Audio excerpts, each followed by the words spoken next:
memberi pelayanan yang terbaik kepada rakyat kita. Jangan ragu-ragu kalau saudara tidak puas dengan pejabat-pejabat di bawah Anda, laporkan, segera kita ganti. Begitu banyak orang yang mau mengabdi. Tidak ada orang di sini yang kebal, yang tidak patuh, tidak bekerja keras untuk bangsa dan negara dan rakyat. Saudara, saya beri wewenang, copot segera. Suruh tinggal di rumah aja, daripada bikin susah kita. Selamat siang, salam sejahtera bagi kita sekalian. Shalom, Om Swastiastu, Namo Buddhaya, salam kebajikan, rahayu-rahayu.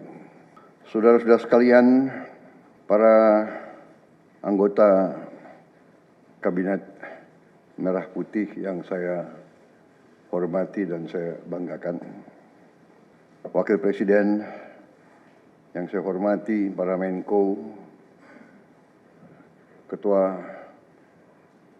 Dewan Ekonomi Nasional, para Ketua Badan, Panglima TNI, Kapolri, Jaksa Agung yang saya hormati, Kepala BIN. Saudara-saudara sekalian, sekarang saya kira adalah suatu momen bersejarah. Ini adalah sidang kabinet paripurna pertama yang saya pimpin. Kabinet yang kita sepakati, kita beri nama Kabinet Merah Putih untuk menjadi suatu simbol persatuan, simbol kebersamaan, simbol kebangsaan. Saya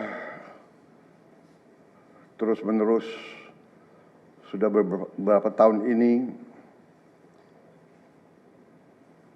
maju ke hadapan rakyat Indonesia, kepada semua pemimpin politik, pemimpin masyarakat,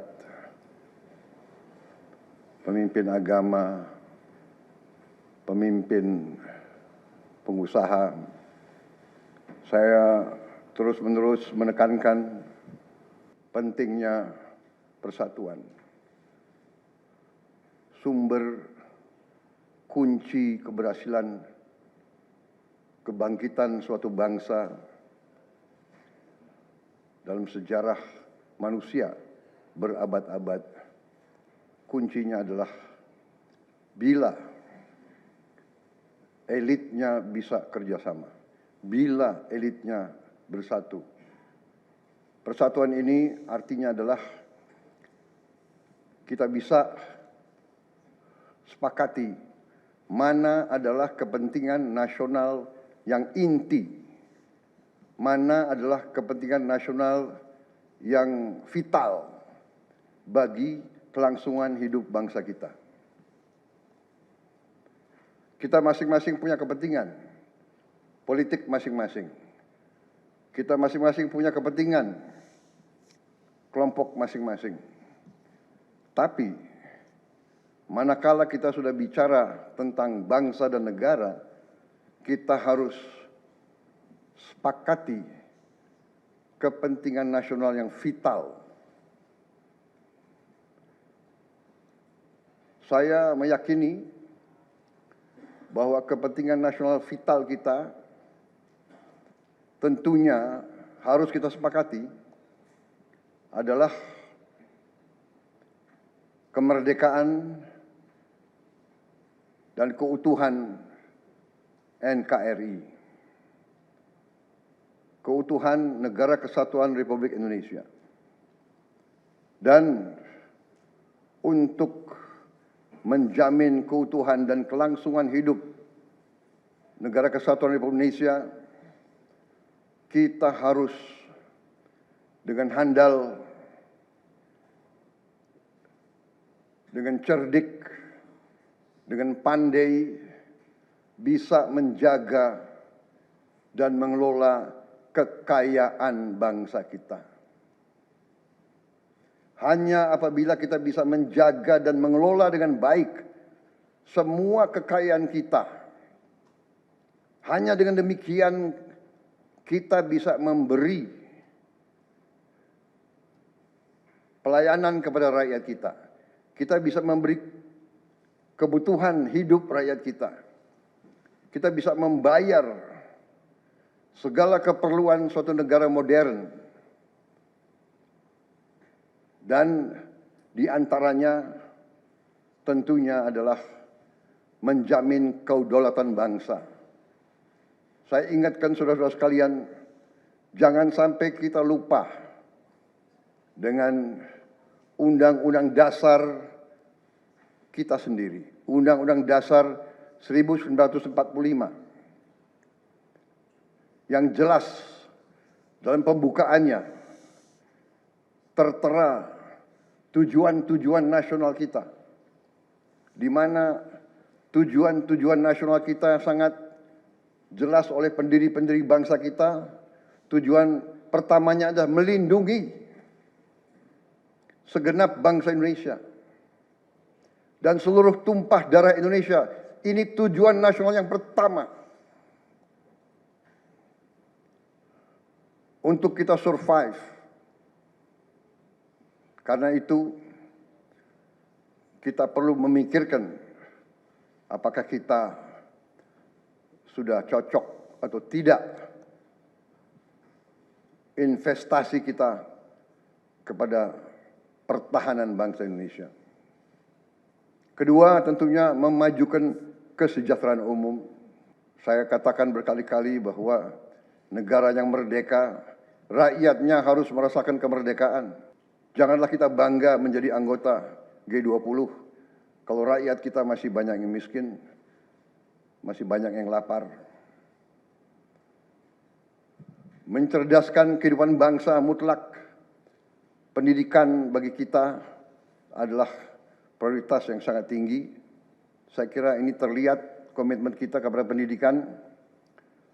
Kalau tidak salah, alokasi kita dalam anggaran 2025 untuk pendidikan salah satu tertinggi, Pak. Mungkin selama sejarah kita, Pak. Untuk pertama kali kita sudah 25%, Pak. Bu ya. 20. Pak.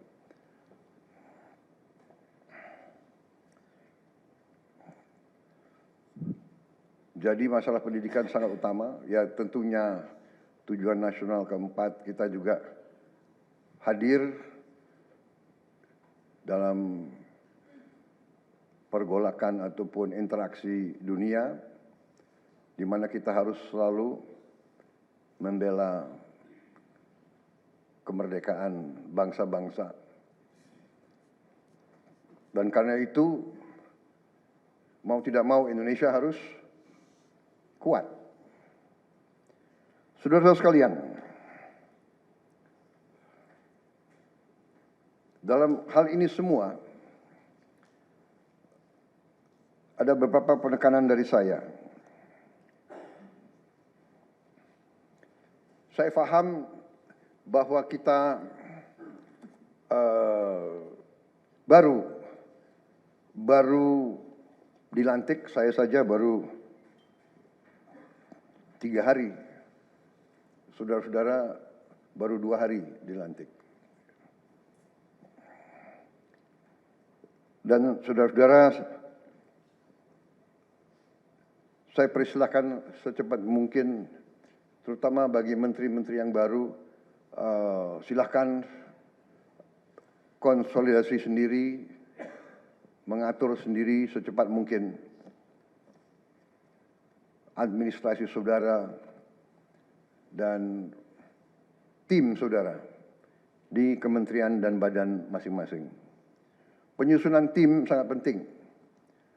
Tim yang baik, tim yang bisa kerjasama akan memudahkan kita mencapai target-target yang kita tentukan.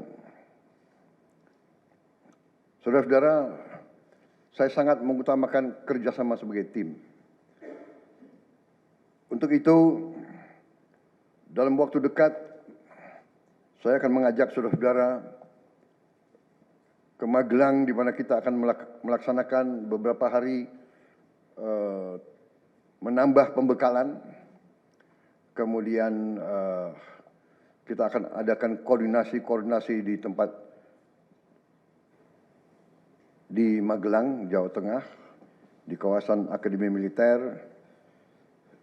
Hal itu saya nilai bahwa akan membawa banyak manfaat, karena sesungguhnya lahirnya Republik kita memang proklamasi di Jakarta, tetapi ujian proklamasi berada di daerah-daerah di mana pejuang-pejuang kita melaksanakan perebutan kemerdekaan secara fisik. Dan daerah Magelang merupakan suatu sentra perlawanan kita terhadap penjajah. Mulai ratusan tahun dikenal sebagai daerah perjuangannya Pangeran Diponegoro di antara 5 gunung. Itu saya kira cukup membawa suatu aura tradisi keberanian, tradisi heroisme, tradisi cinta tanah air. Saudara-saudara sekalian, jumlah anggota kabinet kita sebanyak 48 menteri. Juga ada badan-badan yang sangat strategis. Ini memang lebih banyak dari pemerintah sebelumnya. Jumlah ini saya sadari memang bisa dianggap tergolong besar. Tapi memang bangsa kita bangsa yang besar. Kita tidak dapat pungkiri bahwa kita negara keempat terbesar di dunia dari jumlah penduduk. Dari luas wilayah, kita luasnya sama dengan Eropa Barat. Di mana Eropa itu terdiri dari 27 negara. Kita satu negara. Mengelola Eropa itu membutuhkan 27 menteri keuangan, 27 menteri pertahanan, 27 menteri dalam negeri. Saudara-saudara, kita seluas Eropa. Saudara-saudara sekalian, kita juga memilih sistem politik demokratis. Kalau kita negara otoriter, mungkin kita cukup menjalankan semua dengan jumlah penduduk yang sedikit. Jadi saudara-saudara, ini tidak masalah. Yang penting kita bekerja dengan efisien. Yang penting kita tidak bekerja dengan seenaknya. Saya minta Menteri Keuangan, saya minta semua Menko, saya minta semua menteri telusuri lagi alokasi APBN. Pelajari lagi DIPA, pelajari lagi. Saya minta detail. Kegiatan-kegiatan yang terlalu seremonial, terlalu banyak seminar, terlalu banyak sarasehan, terlalu banyak konferensi, terlalu banyak perjalanan luar negeri, mohon dikurangi. Kita harus memberi contoh. Fokus kita adalah pembangunan ekonomi, kesejahteraan rakyat ke dalam. Jangan mengada-ada. Studi banding, belajar pramuka ke negara lain. Ya. Saya minta efisien. Saudara-saudara, kalau saudara perhatikan dalam pemerintahan yang saya bentuk, saya perkuat kepala staf kepresidenan. Saya perkuat itu, saya ada tambah lagi badan pengendalian pembangunan dan investigasi khusus. Tugas mereka adalah memonitor semua program, semua proyek yang kita akan lancarkan. Saya juga membentuk suatu badan baru, Badan Percepatan Pengentasan Kemiskinan. Badan ini akan mempelajari, akan mengikuti semua program-program perlindungan sosial, semua program-program bantuan ke bagian golongan rakyat yang masih perlu bantuan, intervensi. Bukan saya ingin mencampuri pekerjaannya kementerian-kementerian, tidak. Tapi saya ingin membantu. Di mana ada bottleneck, di mana ada kesulitan, segera kita atasi. Marilah kita jujur mengakui bahwa birokrasi di kita sangat terkenal. Sangat terkenal ribetnya, sangat terkenal lambatnya. Bahkan ada pembicaraan oleh rakyat kita bahwa birokrasi pemerintah kita sering mempersulit, bukan mempermudah keperluan rakyat. Bahkan ada yang mengatakan kalau bisa dibikin sulit, kenapa dibikin mudah? Ya, ini saya minta menteri-menteri sekarang, mari kita lebih berani, mari kita lebih tidak ragu-ragu untuk memberi pelayanan yang terbaik kepada rakyat kita. Jangan ragu-ragu kalau saudara tidak puas dengan pejabat-pejabat di bawah Anda, laporkan, segera kita ganti. Begitu banyak orang yang mau mengabdi. Tidak ada orang di sini yang kebal, yang tidak patuh, tidak bekerja keras untuk bangsa dan negara dan rakyat. Saudara, saya beri wewenang, copot segera. Suruh tinggal di rumah aja,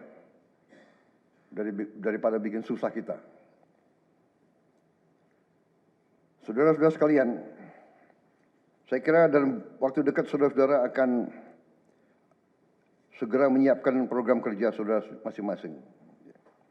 Saya beri kesempatan segera, dan sewaktu-waktu terus saya akan panggil koordinasi. Tadi pagi sebelum sidang kabinet saya sudah koordinasi sama beberapa menteri, dengan Jaksa Agung, dengan BPKP, dan besok pun kita akan lanjutkan. Ada beberapa pengarahan dari saya, Menteri Bappenas, pastikan semua program dan kegiatan di semua kementerian lembaga mempunyai kontribusi yang signifikan, terukur, dan saling bersinergi. Pelajari kembali semua proyek. Jangan ada proyek yang mercusuar. Semua ditujukan kepada yang saya sampaikan pada pidato saya di depan Majelis Permusyawaratan Rakyat pada hari pelantikan saya. Kita harus swasembada pangan. Itu prioritas dasar karena situasi global. Perang besar bisa pecah setiap saat. Kita harus jamin kemampuan kita memberi makan rakyat kita sendiri. Swasembada energi mutlak. Kita bersyukur kita punya sumber alam yang sangat besar. kita sekarang tidak boleh ragu-ragu memanfaatkannya sebaik-baiknya. Hilirisasi kunci daripada kemakmuran. Karena itu saya minta menteri-menteri terkait, Menteri Investasi, Hilirisasi, Menteri Bappenas, Menteri ESDM, dengan beberapa menteri lain dibantu oleh tentu Menko Perekonomian dan Ketua Dewan Ekonomi Nasional, saya minta segera inventarisir proyek-proyek penting dalam program hilirisasi kita.